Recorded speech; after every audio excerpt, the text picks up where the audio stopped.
je voulais simplement vous faire une petite vidéo d'introduction, histoire de resituer un peu la vidéo que vous allez voir par la suite.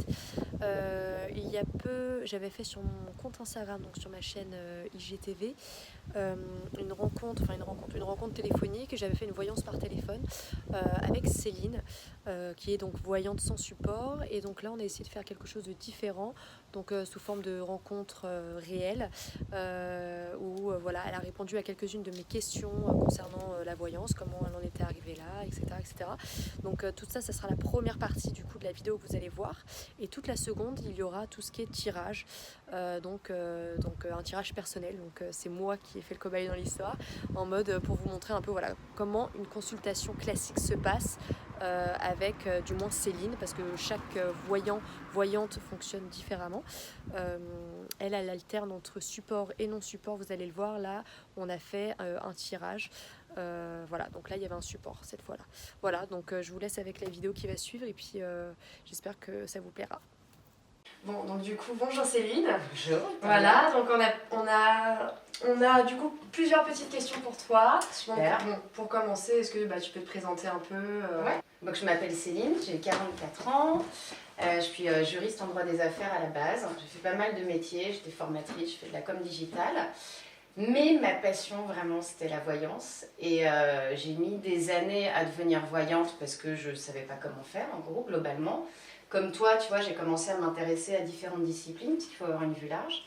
Et en 2015, ça y est, j'ai dit voilà, vous me faites tout chier, je vais faire ce que j'ai envie de faire. Donc du coup, voilà. C'était une passion de base ou tu avais des prédispositions J'avais des prédispositions, mais alors supérieures peut-être à la normale, on va dire, mais pas non plus exceptionnelles, tu vois. Enfin, moi, j'ai jamais été impressionnée, mais vraiment l'apprentissage et puis la rigueur dans le travail, c'est ça qui m'a permis en fait d'exploser au niveau capacité et d'avoir des éléments suffisamment tangibles pour aider les gens, quoi.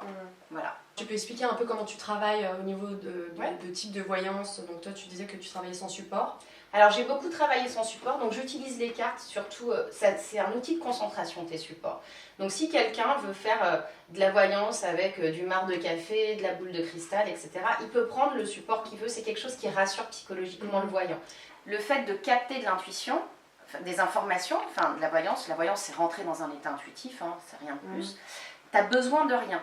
Mais comme c'est pas palpable, ça fait peur à tout le monde. Ça fait peur aux consultants, ça fait peur aux voyants aussi parce qu'on ne sait pas l'expliquer. Donc tu te concentres sur un jeu de cartes qui te plaît. Si quelqu'un veut prendre un jeu de cartes, il faut qu'il prenne un jeu de cartes qui l'attire. Pas le jeu de cartes à la mode, le jeu de cartes qui l'attire. En tradition, tu as le plomb, des petits osselets, des cailloux. Tu vois bien qu'en fait les supports sont extrêmement divers et ils l'ont été tout au long de l'histoire. À un moment donné, j'ai travaillé avec une méthode qui était utilisée aux États-Unis qui s'appelle le remote viewing, et qui travaille sans support. Moi, j'avais déjà commencé à travailler sans support. C'était pour faire de l'espionnage militaire dans les années 70, en fait. Et comme c'était un programme, ce qu'on appelle avec de l'intuition applicative, c'est-à-dire que derrière, il y allait avoir des conséquences sur le terrain, ils ont créé une méthode, ils ont beaucoup cadré la façon dont tu obtenais les informations, mais globalement, tu as ta feuille et ton crayon. On te demande de décrire un lieu, de décrire une personne, de décrire un événement, et tu y vas. Mais tu n'as rien d'autre que ton état de concentration et toi. Et moi j'ai beaucoup travaillé comme ça. Aujourd'hui j'alterne entre sans support ou support, selon comment je me sens, enfin tu vois, etc. Mais pouvoir travailler sans support, c'est ça qui m'a fait devenir meilleure, vraiment. Toi tu dis que c'est de l'intuition, mais comment tu visualises la chose? Est-ce que c'est quelqu'un qui te parle? Est-ce que tu vois quelque chose? Comment tu arrives à répondre aux questions finalement? C'est pour ça que la voyance c'est pas terrible comme terme parce que c'est beaucoup plus riche que de voir. Des fois je vais voir des images, des fois je vais entendre des mots, c'est assez rare, mais vraiment ce qu'on appelle de la clairaudience, une phrase. Des fois je vais ressentir des frissons, tu vois, quelque chose, donc c'est ce qu'on appelle le kinesthésique, ça passe par ton corps. Ce que j'ai le plus c'est des sensations, c'est comme si je captais des ondes radio. Parfois tu as des ressentis un peu inattendu, par exemple, je sais pas, t'es en terrasse de café, tu fais tes courses, est-ce que c'est quelque chose qui peut arriver comme ça? Ou du coup non, c'est vraiment de la concentration et c'est vraiment quand tu le souhaites? Donc j'ai appris, je sais pas trop comment, mais à me couper. Par contre, tout ce qui est sensation de danger, je le perçois. Tu vois, des fois, si je suis dans un endroit où je me sens pas bien, etc., j'écoute, parce que les fois où je l'ai pas écouté, ça, tu vois, ça a failli très très mal se passer. Donc oui, de temps en temps, j'ai des infos, voilà, oh tu vas croiser quelqu'un, oh tiens tu devrais aller là, ah fais attention, etc.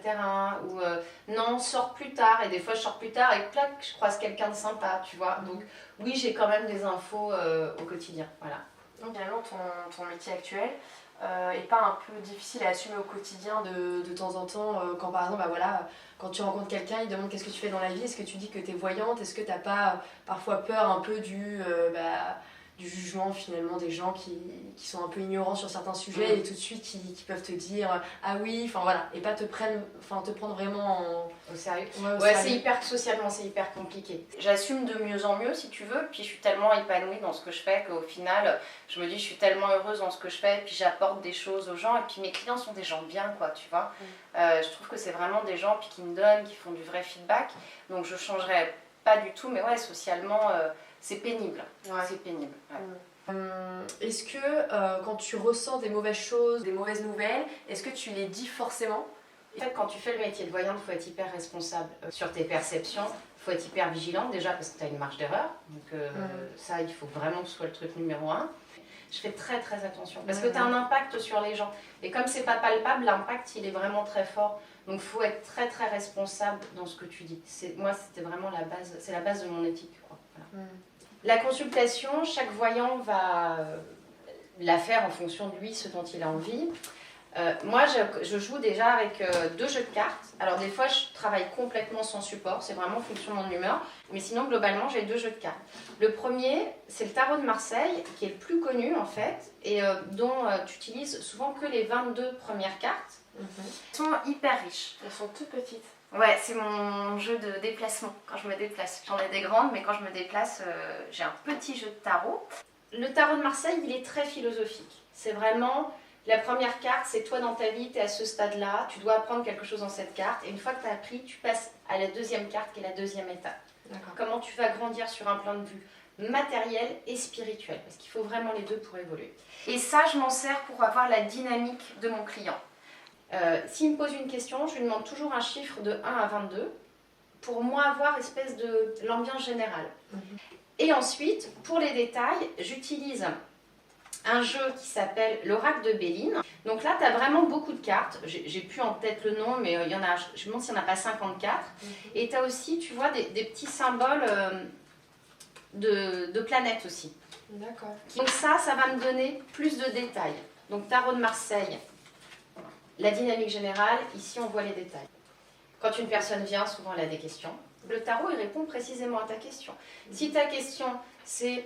Est-ce que je vais pouvoir acheter un appart, ou est-ce que je vais pouvoir acheter un appart qui est un bon investissement? C'est pas la même question. Donc là, c'est à toi de te concentrer, c'est toi qui travailles au début, sur toi, donc voilà, et ton avenir. Donc tu prends une bonne respiration, tu prends le temps et tu me donnes un chiffre de 1 à 22. 12. 12, d'accord. Voilà. C'est une carte qui est très intéressante, qui n'est pas évident à interpréter, qui s'appelle le pendu. Il n'est pas pendu par la tête. Donc il n'y a pas une menace, il est pendu par les pieds. Ça, comme dynamique, ça veut dire plusieurs choses dans l'attitude. Ça veut dire que tu as mis en place des choses par le passé. Les petites branches coupées, c'est des choses qui vont être fructueuses. C'est que tu as passé des étapes. Ça veut dire que là, tu es dans une période... Alors, il y a une notion d'attente dans le pendu. Tu vois, on voit qu'il est statique. Tu vois qu'il n'est pas libre de ses mouvements pour le moment. D'accord ? Ça veut dire que là, c'est une phase... où toi, on va vérifier avec les autres cartes. Tu vas récolter les fruits de choses que tu viens de mettre en place. Okay. Donc, tu n'as pas grand-chose à faire, si ce n'est de l'observation, parce qu'il a les yeux bien ouverts et il observe, d'accord ? Par contre, le pendu t'invite aussi à une réflexion, c'est-à-dire qu'on lui fait mettre la tête à l'envers pour qu'il regarde les choses sous un autre angle. Tu vois, c'est un peu comme, tiens, et si tu regardais les choses comme ça ? Donc, c'est pas une vraie carte de passivité, pour moi. C'est une carte de, en ce moment, c'est souvent, et j'ai envie de dire par rapport à ce que je ressens, il va falloir que tu vas pouvoir réutiliser des choses que tu as déjà faites, mais autrement pour obtenir quelque chose d'autre. Restructurer d'une autre façon pour pouvoir en tirer des fruits. C'est étonnant parce qu'en gros, s'il y a une notion d'activité, il faut que tu te présentes, mais c'est comme si les gens allaient venir à toi. Parce que, tu vois, c'est pas... proactif le pendu. Il faut que tu prépares tout. Il faut que tout soit nickel. Parce qu'à mon avis, il y a des choses très intéressantes qui vont tomber. C'est comme une fausse passivité. Il y a beaucoup d'idées, beaucoup de créativité là chez toi. Il faut vraiment que tu... Mais en termes de créativité, il faut que tu pousses encore un truc plus loin. Tu as des idées qu'il faut que tu... juste un petit cran au-dessus. Ça va vraiment être... Alors j'ai du mal à comprendre. Est-ce que c'est une collab où on fait faire une collection? Est-ce que c'est une marque qui a un lieu aussi où il y a des concerts ou des trucs d'organiser? Mais il y a un lien entre la collab et l'artistique. D'accord? Retiens ça, puis on verra comme ça. Ça peut être des choses qui ont déjà commencé mais qui vont se concrétiser par la suite, par exemple. Tout à fait. Ouais, je peux voir des éléments qui sont du passé très proche, je peux voir des éléments du présent et je peux voir des éléments du futur. En fait, ce qui va ressortir, c'est ce qui est important pour toi. Tu es une rêveuse aussi, hein. Tout ce qui est imaginaire, tout ça, c'est important que tu puisses dedans. D'accord? Mais tu l'as toujours été, hein, même petite, tu avais envie de faire des trucs à toi, de créer ton truc à toi. Pas seulement, tu vois, voir les trucs des autres, c'était bien, mais faire les trucs à toi, c'est important.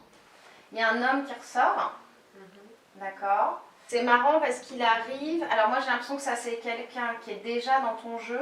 Il y a une relation qui est en suspens ou quoi là? Il y a quelqu'un qui est pas très loin là, alors est-ce que c'est, tu vois, l'ex-compagnon qui est voilà. Mais on sent qu'il y a une forme pour le moment de blocage, vous êtes plus raccord sur des choses quoi, d'accord? Toi là tu es dans une phase d'avancement, tu es dans une phase d'expansion, les choses se passent bien, où tu te sens bien dans ta vie, mais les types un peu compliqués dans leur tête, c'est pas possible pour toi en ce moment. Ouais. C'est charmant hein, mais c'est pas possible pour toi en ce moment. Il y a une partie nébuleuse sur le sentimental, on va éclaircir ça. Bon, il faut quelqu'un qui a du caractère. Ça, et qui te tienne tête. Ouais, ça c'est important. Hein. Le type avec qui ça va matcher, il... Ouais. Ouais, merde. J'ai plutôt tendance à dire que c'est quelqu'un que tu connais pas. Ou alors soit où tu connais pas, soit avec qui tu n'as pas vraiment vécu une relation. Tu vois, ça peut être la même chose. C'est quelque chose qui tombe un peu sur le coin du nez. Et il va autant t'attirer que t'agacer. Et ça va te plaire parce qu'il y aura du répondant en face. Il te ressente sur les choses essentielles. Il peut aussi t'aider à te déstresser sur certains trucs. Il est très focus et il est sécurisant. C'est pas un type qui sait pas ce qu'il veut. Et c'est futur proche ça ou... Ouais, ça vient vite. C'est important, là je pense que c'est la maman qui ressort. C'est important que tu prennes des moments de pause auprès de ta maman, parce que ta maman est un vrai pilier. Donc il faut que tu te ressources auprès d'elle régulièrement. D'accord? D'ailleurs, la maman sera de bons conseils en amour. Même si tu penses que tu n'as pas trop de conseils à recevoir, mais elle sera de bons conseils, tu iras la voir. Elle doit bien rigoler elle derrière. Voilà. Développe ton intuition. La maman, elle est déjà très intuitive, elle. Hein. Elle confirme, la maman? Oui. La maman confirme. Ouais, elle est très intuitive, la maman, déjà. Elle est très intuitive et elle sent instinctivement aussi ce qui va t'aller dans la vie ou pas. D'accord? Donc c'est important. Il y aura des voyages avec le compagnon. Toi, tu auras des voyages à l'étranger, hein, pas en France, qui seront importants et qui seront aussi importants alors, pour ton image. J'ai pas l'impression que tu partes avec le partenaire, mais il y a quand même avec le partenaire pro, excuse-moi, mais il y a quand même une répercussion sur le pro. Et ton compagnon, il va venir avec toi. D'accord. Plutôt châtain-brun. J'ai l'impression que je vois souvent des bruns dans le... Plutôt châtain-brun. Quelqu'un que tu rencontres plutôt le soir. Tu rencontres plutôt le soir. Quand tu le rencontres, je pense que soit tu ne le connais pas, soit tu ne l'as pas identifié comme un chéri potentiel. Mais j'ai pas la sensation que ce soit quelqu'un qui t'est déjà en relation. D'accord? Alors tu mets ça entre guillemets, hein, mais voilà. Mais quand tu vas le rencontrer, t'es pas parti pour rencontrer quelqu'un. Voir en extérieur, lui il y a du monde, dans tous les cas il y a du collectif. Il est plutôt tenue légère, chemise, pantalon, tu vois, donc il fait pas très froid. Donc ça peut venir vite, tu vois, parce qu'on n'est pas... il n'y a pas des mood boots et une doudoune. C'est un endroit qui est assez clair, il fait assez beau. Et j'ai pas la sensation que vous veniez avec le même groupe de personnes sur le lieu. Voilà, Victoria.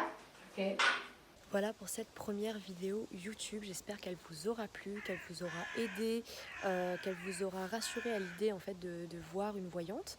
Je sais que c'est pas simple à assumer, ou même le fait de franchir le pas, de se dire je vais voir une voyante, je prends rendez-vous. Je sais c'est pas simple, mais voilà, je pense que c'est vraiment une expérience à faire. Je vous le conseille en tout cas. Voilà, je pense que j'ai tout dit. Si vous avez des questions auxquelles nous n'avons pas répondu, je vous invite à les poser juste en dessous sous la vidéo, donc en commentaire. Et je vous dis à très vite. Prenez soin de vous.